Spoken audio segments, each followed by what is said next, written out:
नमस्कार, प्रणाम। मैं नदमन तिवारी हूँ और आप सभी का स्वागत करता हूँ आपके अपने यूट्यूब चैनल अधिवक्ता महोदय में। लखनऊ विश्वविद्यालय के LLB 3 years course, LLB 5 years course में आपके विभिन्न सेमेस्टर के विभिन्न विषयों के इंपॉर्टेंट टॉपिक्स को लेकर हम लोग लगातार बात कर रहे हैं। और अपने इस वीडियो में हम बात करने वाले हैं जो आपका LLB ऑनर्स सेकेंड ईयर के 4th सेमेस्टर में जो अगला पेपर है कॉन्स्टिट्यूशन लॉ ऑफ इंडिया का सेकेंड जो पार्ट है उसको लेकर के। पहली यूनिट आपकी फंडामेंटल राइट्स को लेकर के है, जिसमें आपको प्रियम्बल और उसके सिग्निफिकेंस के विषय में देखना है। स्टेट का मतलब क्या होता है, स्टेट के जो फंक्शन है और मुख्य फंक्शन जो आपके सिलेबस का है इन्फोर्समेंट ऑफ फंडामेंटल राइट्स उसको लेकर के है। कुछ डॉक्ट्रिन्स हैं, डॉक्ट्रिन ऑफ एक्लिप्स है, डॉक्ट्रिन ऑफ सेवरेबिलिटी है, डॉक्ट्रिन ऑफ फेबर है, एक्लिप्स है, कर्लेबलाइजेशन होगा।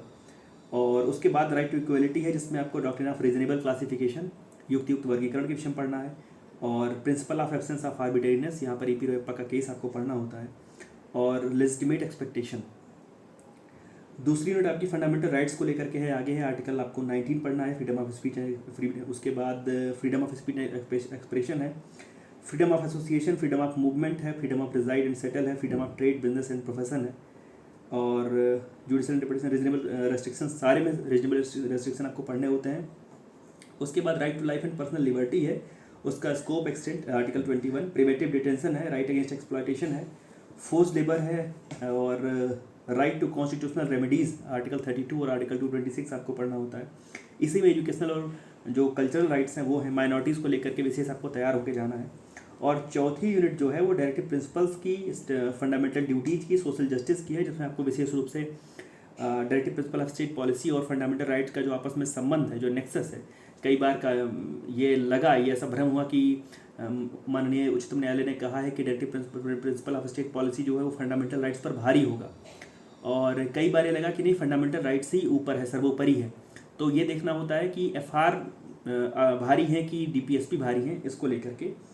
उसके बाद जो सोशल जस्टिस का जो सिद्धांत है, जिसमें आपको इंदिरा साहनी का केस पढ़ना होता है, मंडल कमीशन के विषय पढ़ना होता है। और वहीं पर एक है प्रोटेक्टिव डिस्क्रिमिनेशन डॉक्ट्राइन। थोड़ी सी फंडामेंटल ड्यूटीज़ को लेकर के भी वहाँ पर बात है।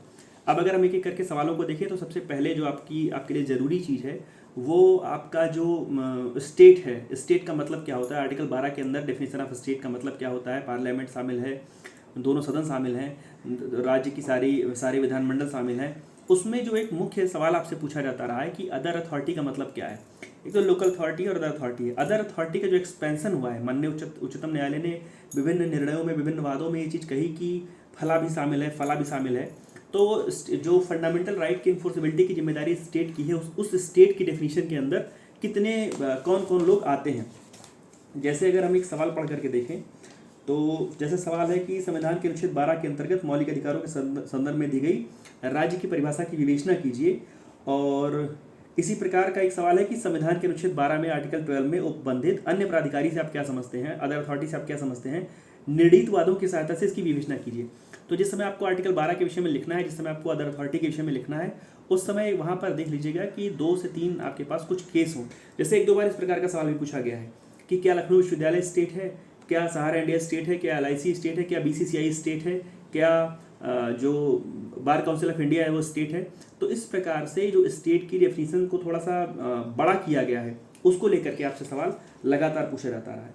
उसके बाद जो दूसरे आपके लिए ज़रूरी चीज़ है वो राइट टू इक्वलिटी है। राइट टू इक्वलिटी में आपको फंडामेंटल राइट जो आर्टिकल 14 में दिया हुआ है उसको देखना है कि जो समता का अधिकार है, इक्वलिटी का क्या मतलब होता है, इक्वलिटी अमंग इक्वल्स का क्या मतलब होता है, और जो इसी के अंतर्गत जो युक्त वर्गीकरण, रीजनेबल क्लासिफिकेशन का मतलब क्या होता है कि एक तरफ तो कहा जा रहा है कि किसी प्रकार का वर्ग के आधार पर भेद नहीं किया जाएगा, वर्ग के आधार पर कोई जो किसी को विशेष लाभ नहीं दिया जाएगा, किसी को किसी सुविधा से डिप्राइव नहीं किया जाएगा, और उसी जगह पर एक वर्गीकरण की बात भी हो रही है। लेकिन वो वर्गीकरण कैसा है, वो रीजनेबल है, वो रीजनेबल क्लासिफिकेशन है, वो युक्तियुक्त वर्गीकरण है। तो युक्तियुक्त वर्गीकरण का मतलब क्या होता है, और युक्तियुक्त वर्गीकरण करते समय किसी भी प्रकार का मनमानापन नहीं होना चाहिए।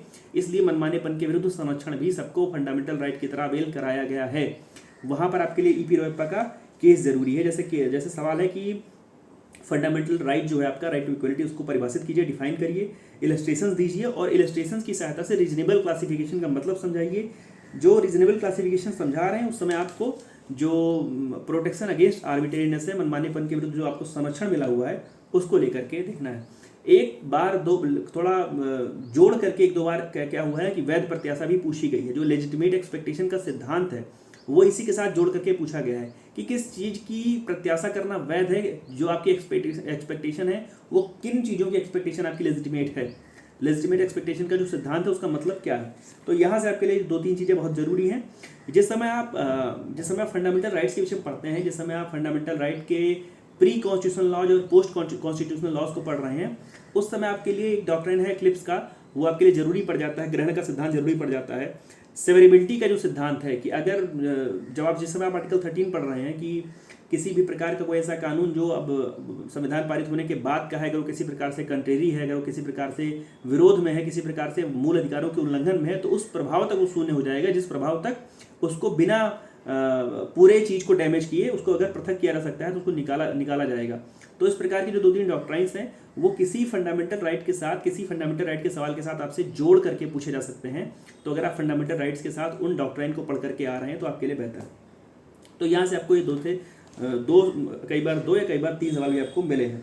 उसके बाद 19(1)(a) के अंतर्गत आपको एक तो स्पीच एंड एक्सप्रेशन की जो बात है उसको आपको समझ के आना है कि स्पीच एंड एक्सप्रेशन का मतलब क्या है। भाषण और अभिव्यक्ति की स्वतंत्रता जो है उसको आपको युक्तियुक्त जो केस हैं जो वहाँ पर आपके लिए लीडिंग केस लॉ है उसको कायदे से पढ़ करके आइए। वहाँ पर एक जो प्री सेंसरशिप का जो मतलब है उसको देख लीजिएगा। ऑटो शंकर का केस है उसको पढ़ लीजिएगा।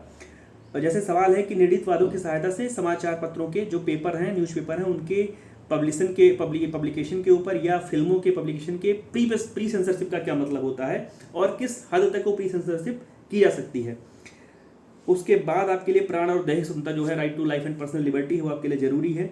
और right to life and personal liberty article 21 दिखने में तो बड़ा छोटा है, लेकिन आर्टिकल 21 के जो केस लॉज की बात की जाए, आर्टिकल 21 के एक्सपेंशन विस्तार की बात की जाए तो एक तरीके से वो छोटा मोटा किसी देश के कॉन्स्टिट्यूशन के बराबर ही है। तो आर्टिकल 21 में अगर कुछ लेटेस्ट चीज़ जोड़ी गई है, जैसे एक लंबे समय तक, चाहे 3 ईयर्स का कोर्स हो चाहे 5 ईयर्स का कोर्स हो, लंबे समय तक जो प्राइवेसी में लगातार पूछा जाता, इस वाले लाइफ एंड पर्सनल लिबर्टी में लगातार प्राइवेसी को जोड़ करके पूछा गया, पुट्टुस्वामी के केस को पूछा गया, आधार कार्ड केस पूछा गया लगातार कि जो right to life and personal liberty है क्या उसमें राइट टू प्राइवेसी शामिल है कि नहीं शामिल है। तो उसी प्रकार से अब अगर कुछ नया चीज़ उसमें जोड़ा गया है, अगर राइट टू पर्सनल लिबर्टी के right to life and personal liberty के अंतर्गत राइट टू लाइफ में कुछ नई चीज़ जोड़ी गई है, जैसे लंबे समय तक सोने के अधिकार को जोड़ा, मतलब बड़ा चर्चा में रहा, वो जोड़ा गया, मतलब पहले जोड़ा गया लेकिन वो लंबे समय तक चर्चा में रहा। तो right to life and personal liberty का जो स्कोप है, एक्सटेंट है, और जो उसका एक्सपेंसिव जो इंटरप्रिटेशन हुआ है, जो उसका एक बढ़ा करके अब निर्वचन किया गया है, उसको कायदे से पढ़ लीजिएगा, कुछ केस लॉज वहाँ से देख लीजिएगा। उसके बाद जब हम आगे बढ़ते हैं तो चाहे तो डॉक्टर भीमराव अम्बेडकर के एक कोर्ट के सहायता से कि जो भारतीय संविधान का आर्टिकल 32 है, अनुच्छेद 32 है, वो भारतीय संविधान की आत्मा है, कई बार इस कोर्ट के साथ पूछा गया है, नहीं तो कई बार सीधे आर्टिकल 32 के बारे में सीधे पूछ लिया गया है कि राइट टू कॉन्स्टिट्यूशनल रेमेडीज का मतलब क्या होता है, संवैधानिक उपचारों का अधिकार क्या होता है। इसी संवैधानिक उपचारों के अधिकार के साथ साथ इसी में जोड़ करके जुडिशियल रिव्यू को पूछा गया है कि जुडिशियल रिव्यू का मतलब क्या होता है। जुडिशियल रिव्यू क्या basic structure of the constitution of India है कि नहीं है, क्या न्यायिक पुनरावलोकन जो है वो संविधान का मूल ढांचा है या नहीं है, किस केस में कहा गया है, किस केस में कहा गया जरूर है, किस केस में कहा गया नहीं है या थोड़ा बहुत है। इस प्रकार से जिस समय आप आर्टिकल 32 पढ़ रहे हैं उस समय आपके लिए रिट बहुत ज़रूरी हो जाती है। परमादेश खूब पूछा गया है, प्रोहिबिशन खूब पूछा गया है, मैंडमस हैबियस कॉर्पस खूब पूछा गया है। हैबियस कॉर्पस को लेकर के जो केस लॉज हैं उनको कई बार तो जो राइट टू कॉन्स्टिट्यूशनल रेमेडीज के साथ में ही उस केस लॉ को पूछ लिया गया है जिसमें आपको हैबियस कॉर्पस के विषय में लिखना हो जाता है, तो वो भी देख लीजिएगा। और जिस समय आप आर्टिकल 32 पढ़ रहे हैं वहाँ पर थोड़ा सा 226 के साथ उसको तुलना कर लीजिएगा कि आर्टिकल 32 में सुप्रीम कोर्ट की और आर्टिकल 226 में हाई कोर्ट की जो कॉन्स्टिट्यूशनल रेमेडीज प्रोवाइड कराने की जो शक्ति है वो किसकी वृहद है, किसकी थोड़ी नैरो है, किसकी संकुचित है और किस मायने में वो वृहद है। उसके बाद जो माइनॉरिटीज़ के राइट्स हैं, एजुकेशनल राइट्स हैं, कल्चरल राइट्स हैं, उनको थोड़ा सा पढ़ लीजिएगा। जैसे सवाल है कि भारतीय संविधान के अंतर्गत अल्पसंख्यकों को जो सांस्कृतिक अधिकार हैं वो क्या हैं, क्या संस्कृति धर्म को भी इंगित करती है, इस अधिकार पर कैसे प्रतिबंध लगाया जा सकता है। अच्छा, ऐसे सवालों में क्या हुआ है कि कभी कभी किसी बड़े जूरिस्ट का, किसी बड़े जज का, जैसे मान लीजिए सेकुलरिज्म पर किसी जजमेंट को लेकर के एक बड़ा ऊपर उनका कोर्ट दिया गया, उसके बाद नीचे उसके राइट्स को पूछा गया, माइनॉरिटीज़ के राइट्स को पूछा गया, तो उसको घबराइएगा नहीं। उसको जो जजमेंट को पढ़ करके या उसके कोर्ट को पढ़ करके आप अगर उसको थोड़ा सा ध्यान से पढ़ेंगे तो हो सकता है कुछ चीज़ें याद आ जाए। उसके बाद जो चौथी यूनिट है जिसमें आपको directive principle of state policy का नेचर पढ़ना है, जस्टिसिबिलिटी पढ़नी है, और इंटर रिलेशन, जो इसका इंटर रिलेशन है बिटवीन फंडामेंटल राइट और डीपीएसपी, उसको कायदे से पढ़ लीजिएगा। Directive principle of state policy का जो मतलब है वो क्या है, कैसे ये चीज़ें डायरेक्टिव्स में डाली गई हैं, कैसे ये सारी चीज़ें स्टेट को डायरेक्शन ही दी गई हैं, क्यों नहीं इसको फंडामेंटल राइट्स में डाल दिया गया, और क्यों इसको फंडामेंटल राइट के साथ जोड़ करके पढ़ने की आवश्यकता है, क्यों जब कोई राज्य कानून बना रहा है तो उसको एक बार directive principle of state policy को देखने की आवश्यकता है।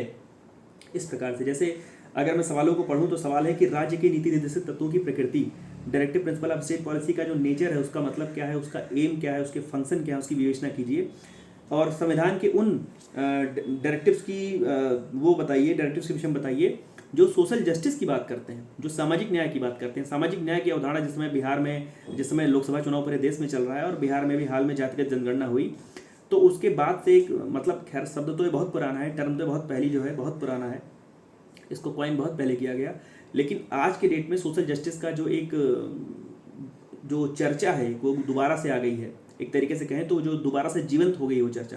तो उसी सोशल जस्टिस को प्रोवाइड कराने के लिए, उसी सोशल जस्टिस के जो मूल हैं, जो उनके सिद्धांत हैं, उनको फुलफिल करने के लिए जो directive principle of state policy में चीज़ें लिखी हुई हैं वो कौन सी है, उसको कायदे से आप पढ़ लीजिएगा, देख लीजिएगा।